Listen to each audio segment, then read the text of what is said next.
Hello and welcome to episode 2 of Artists in Their Studios, a production of CSN's Art Galleries and the Art and Art History program in coordination with CSN's Performing Arts Center and the School of Arts and Letters. My name is Jeff Fulmer and I'm the gallery coordinator at the College of Southern Nevada. Our second featured artist for Artists in Their Studios is Daryl DePry. Daryl DePry earned his BFA in printmaking and drawing in 1998 and his MFA in printmaking in 2002, both from the University of Nevada, Las Vegas. He is currently an adjunct faculty member in the Art and Art History program at the College of Southern Nevada, where he has taught Drawing 1, Drawing 2, 2D Design Fundamentals, and Printmaking since 1999. Daryl's artwork is derived through the printmaking medium. He is enticed by the process and the labor intensity the medium offers. Daryl makes prints in cycles with different types of printmaking, ranging from stone lithography, woodcuts, monotypes, intaglio, and letterpress. His subject matter floats between figurative and abstract landscapes. Daryl enjoys working in layers of color and mark making. His color palette is informed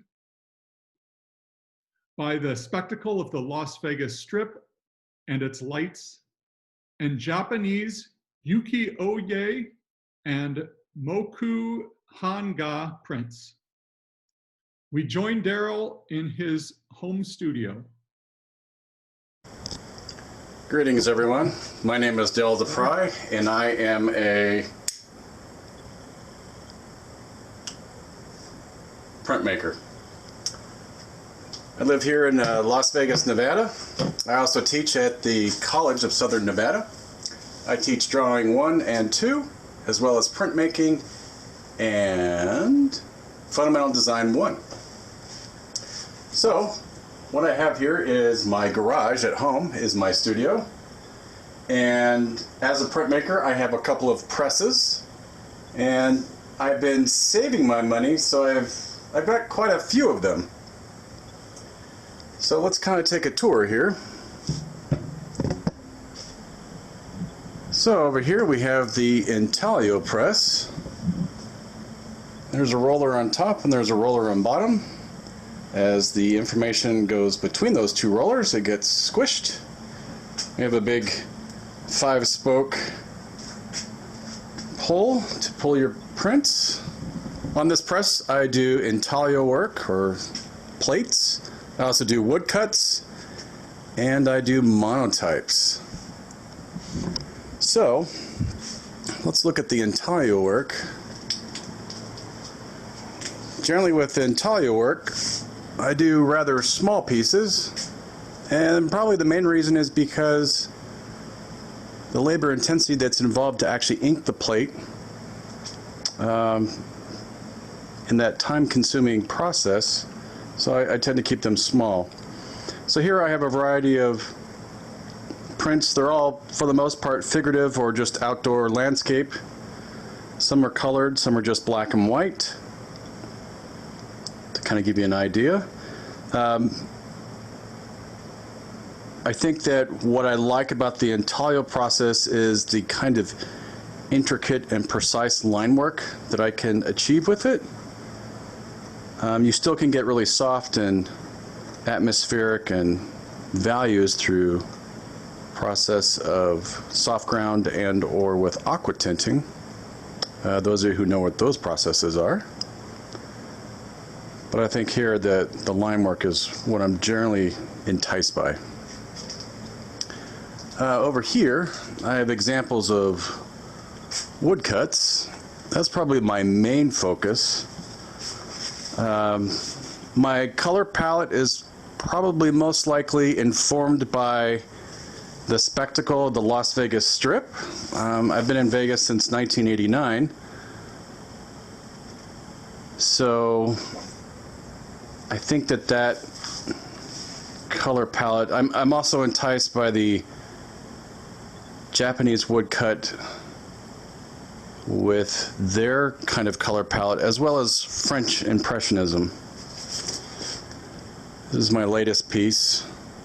So I'm an avid backpacker and hiker, so I've been doing more outdoor pieces. So this is a reductive woodcut.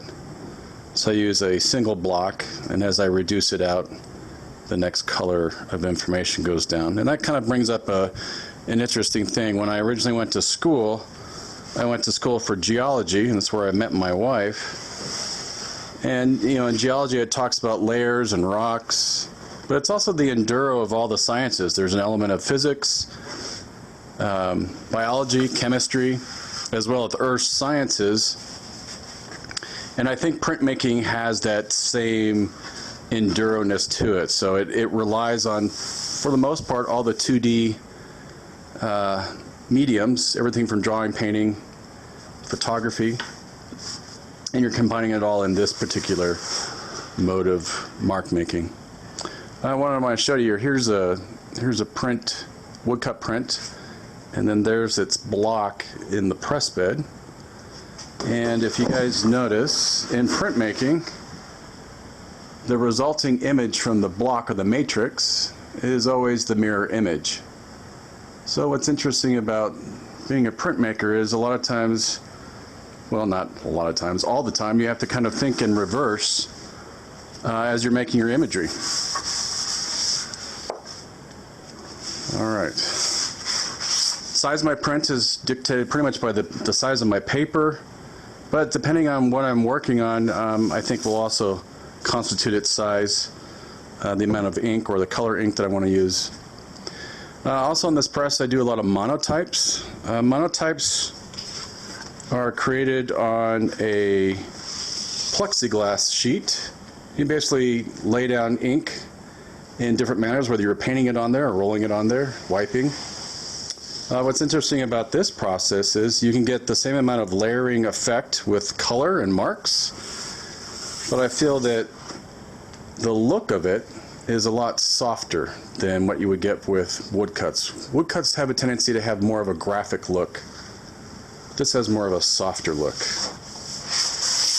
And I think that's pretty interesting. So the kind of mark making I'm doing like right here with just a small brayer, using different colors, all the way to where you just dropping in just a color fill. Okay. All right, as we go over here, I have an exposure unit, which I use for my letterpress work. And basically I can expose photopolymer plates in this unit. This exposure unit was actually a freebie, so that was great. Usually this is a pretty expensive unit. The only thing I had to do is I had to get a new bulb for it, and that was really no big deal. So here's the letterpress machine. This is a 8x12 Chandler and Price. This one is made in 1938. It actually came with the original motor. When I purchased this from a guy, it was completely disassembled. It was missing parts, and it was just all kind of in a variety of boxes on a pallet. So I had to research and find the additional parts, and then I had to find, using a variety of photos and images, to put it back together.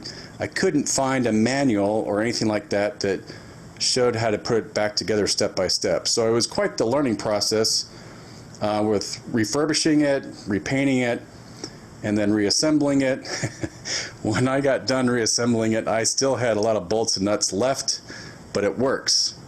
I plugged it in, fired it up, and the original motor actually caught fire and smoked out the entire studio, and then that was it.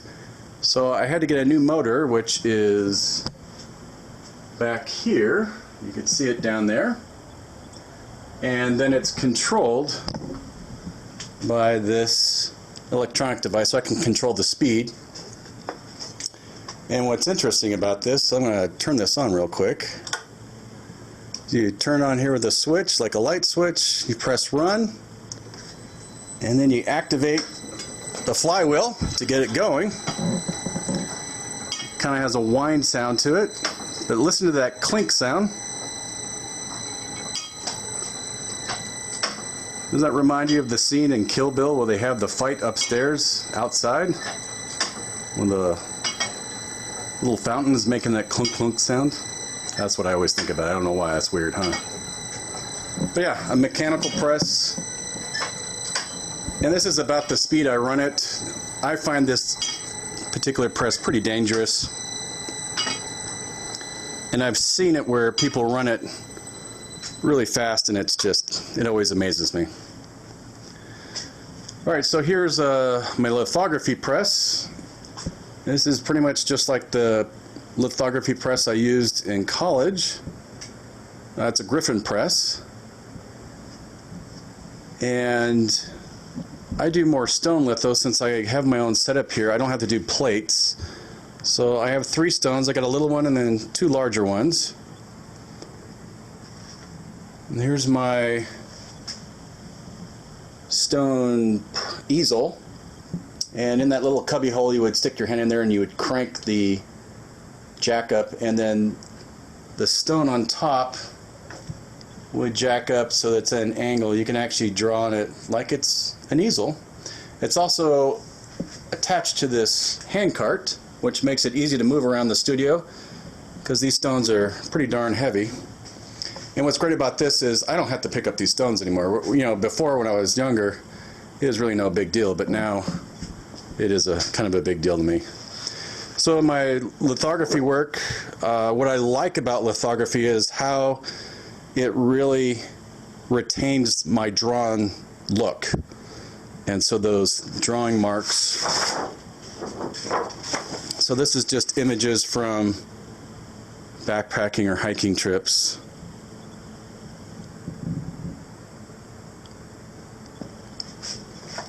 I also do,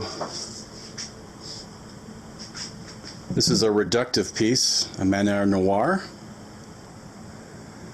And then I like doing double drops. So this is, I just kind of came up with a series of weird monsters. This is the kind of stuff I would doodle in high school. So kind of a fair range of, you know, different imagery for that. Over here is one of my inking stations. You can see I've got roller, a smaller brayer, ink knives, solvent. Usually when I'm dealing with, I try to run a studio that's low tox or non-toxic, but if I have to work with something that's pretty stinky or nasty, I'll wear my respirator and then I can actually open my garage door and vent it all. So for the most part, it's a pretty healthy studio. Here I have my silkscreen station. There's just I did this a couple weeks ago. Kind of silly.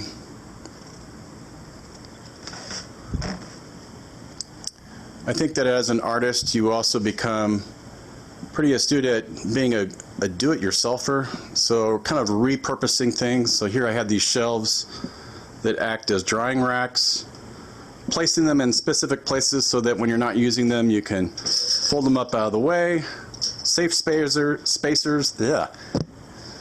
I have one attached to the litho studio, or the litho press as well.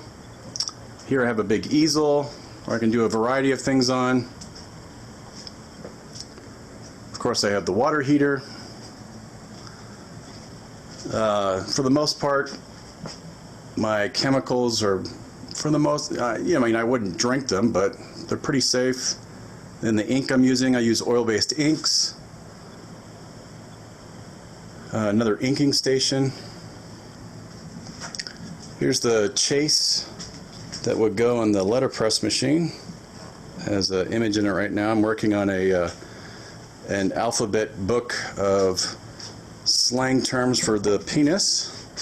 I won't show you images of that, probably because there's young viewers looking at this stuff. But here's some images from the letterpress, kind of like clip art, photo, just text, combination of text and clip art, and then kind of more, I don't know, clip art and text for some of the stuff that I'm doing. Down here is the furniture cabinet for the chase, for the letterpress machine, all the different pieces of wood referred to as furniture. Water softener. I have the coffee station and my thinking chair. Not a very comfortable thinking chair, but it does its purpose. You mainly sit down there to take a break. Got the air compressor. And there's the fridge.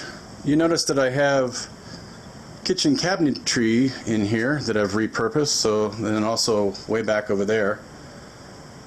So kind of reusing cabinetry in here to store my stuff. I mean, this right now the studio is for the most part pretty clean. Usually it's pretty packed with a lot of stuff. I'm usually stepping over things, piles of this and that. So then I have this device right here. Probably wondering what that is. So as part of my teaching, I create demonstration drawings, and I'm able to actually take the camera that I'm using right now on the tripod, and it would attach here, and then the camera would focus down, and then here I could actually conduct my drawing on this drawing board. So kind of a neat little camera stand for that.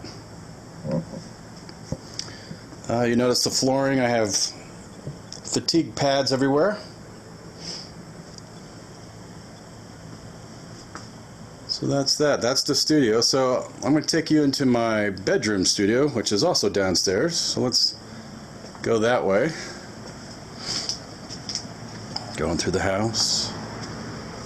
There's the kitchen. Alright, so basically this is the guest bedroom, or was the guest bedroom. So here I have a pull-out couch with a bed in it. That's kind of comfortable. I have two other presses in here. I have this Laguna Intelio Press from the 70s. And then I have a Speedball press right there. I actually built the press bed and extensions for it. It's all covered with crap right now, but kind of get the point. So I have a lot of presses. Over here I have some kitchen cabinets with a big piece of plywood on top for a work table, slab of glass for another inking station. Back here is my etching tank for my copper plates. I used copper, or ferric chloride, excuse me. So it's low toxic. I have my timer. Another roller back there and some brayers. This is the kind of the easel I'd cut my woodcuts on. And then over here, this area has been kind of converted into my online teaching area in the corner. So I have my still life set up here. It's basically a shelf on the wall. There's my easel. And then over here I got my two screens. I got the camera on top of the larger screen, lighting system. And this is basically where I conduct that magic. And then what's interesting is my table. I can control the height of it right here. I can bring it down and bring it up. It's kind of fun.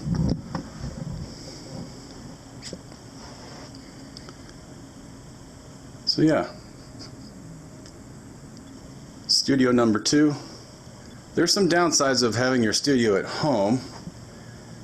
Main thing is there's a lot of distractions here. Everything from kids and wife, TV, the refrigerator, going outside in the backyard. Well, that also gives you an opportunity to take a break, but sometimes all that bothers you when you get into your moment of creation. I have these tables up right now. Mainly they're just to kind of organize and work on demonstration stuff for my classwork. Normally I wouldn't have this one here. So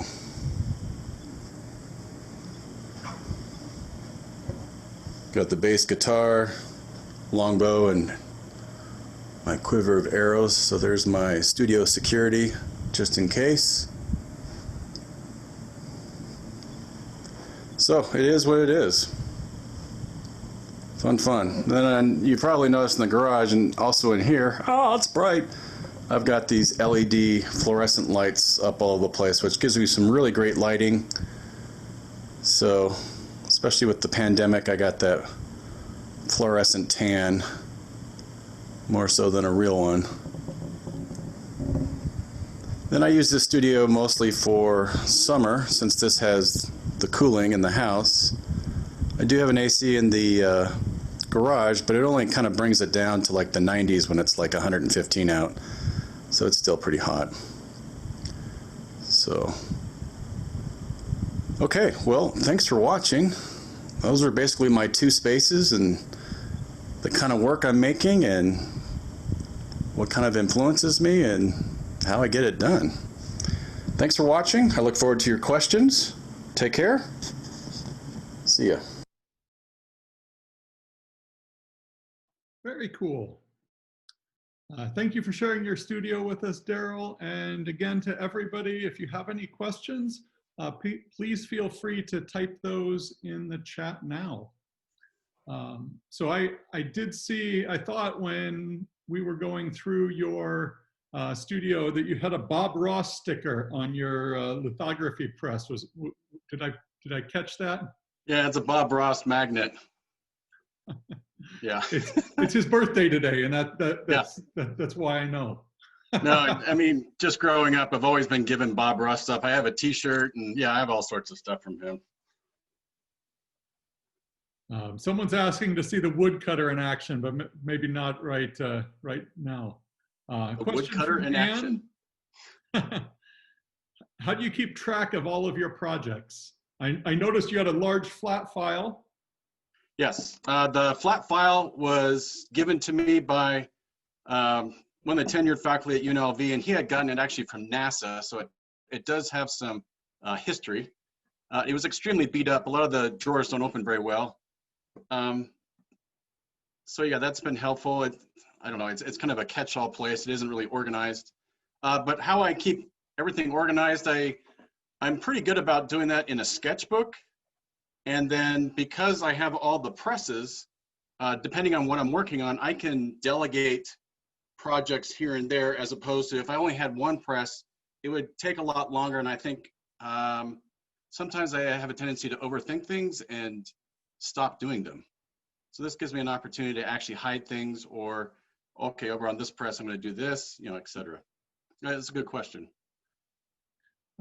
Nancy had a question. Which printing method do you prefer? I prefer the woodcuts, and the main thing is the physicality of it. I really enjoy gouging into the wood itself. I love it when the knife slips and gores me in the other hand. And then this idea, I had mentioned that I do reductive blocks, so I'm always only using a single block.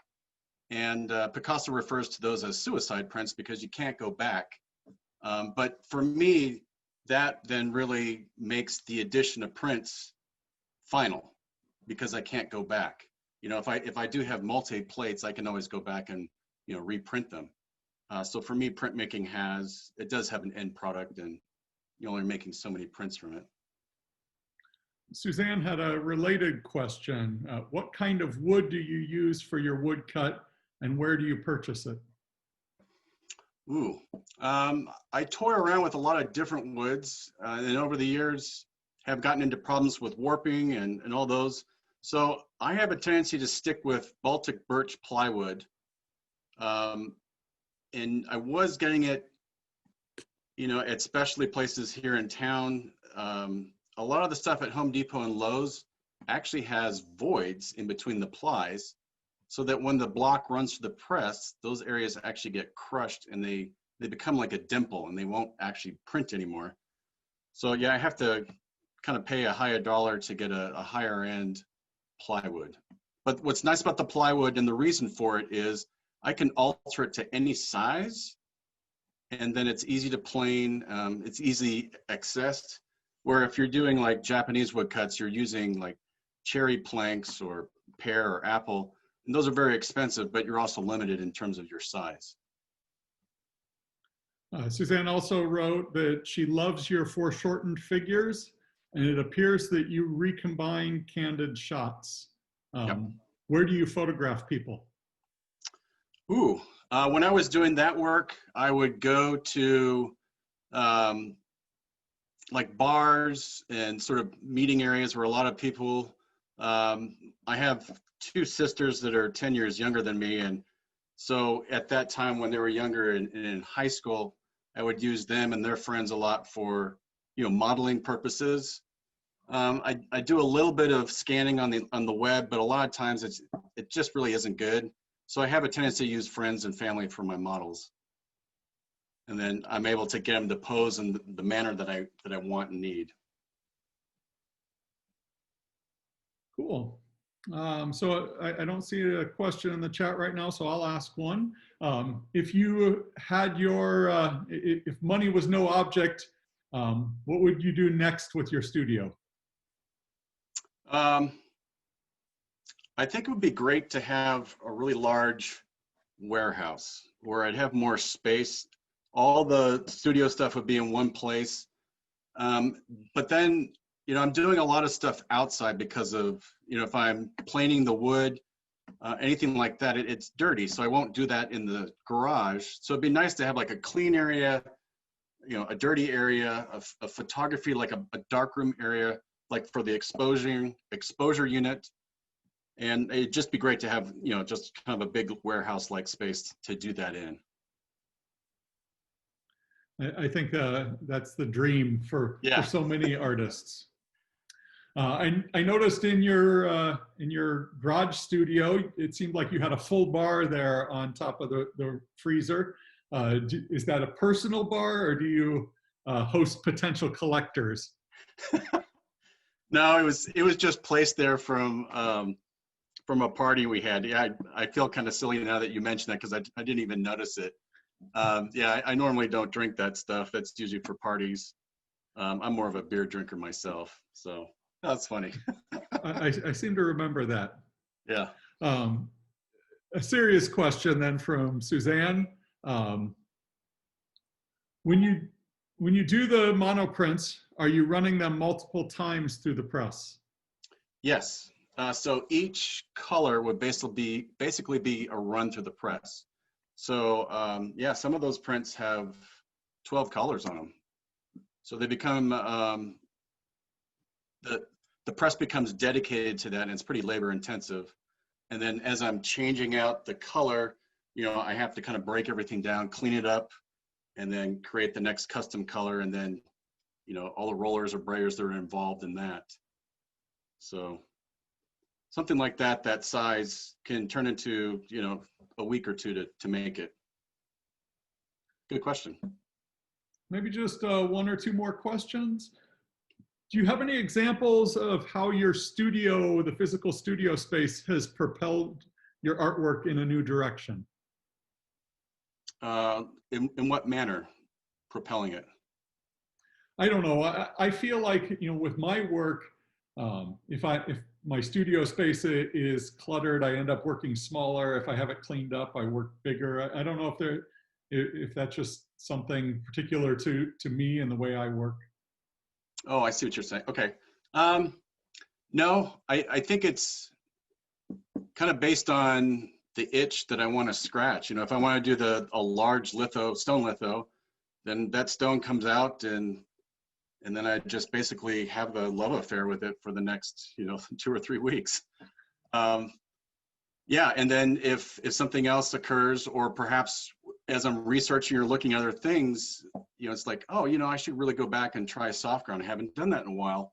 And looking at, trying something new. So I think that that's another thing that I think that printmaking offers that a lot of the other mediums don't, is there's always an element of mystery that occurs, that as you're toying with something, experimenting with a plate, but when you put it in that press bed and you cover it up with the blankets and the paper and all that, and once it comes out the other side, you're not really entirely sure what it's going to be for that first print.